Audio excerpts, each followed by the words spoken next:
Здравствуйте, дорогие подписчики и гости моего канала. Продолжаем наш урок. Мы уже с вами знаем, как составить предложение в настоящем времени с помощью вспомогательных глаголов тор, жүр, отыр и жатыр. А как их выбрать правильно? Это зависит от положения объекта и от характера и длительности действия. Если мы хотим показать, что мы действие именно делаем стоя, тогда употребляем глагол тор. Если мы хотим показать действие, что мы делаем в движении, используем глагол жүр. А если мы хотим показать, что действие делаем именно сидя, употребляем глагол отыр. А глагол жатыр, он у нас самый распространенный. Поэтому употребляется большинство случаев.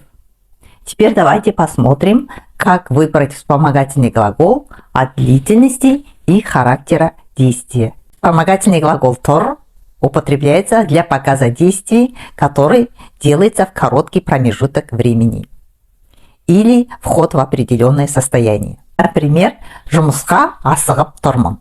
Жұмыс – работа, асығу – спешить, асығып тұрмын – значит, я спешу в настоящий момент. Арман тоңып тұр. Тоңу – мерзнуть, замерзать. Арман тоңып тұр – значит, он замерз именно сейчас.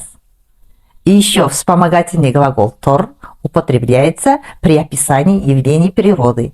Например, жаңбыр жауып тұр. Идет дождь. Жел соғып тұр.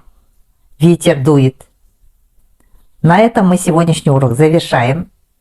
Следующие вспомогательные глаголы мы будем рассматривать на следующих уроках.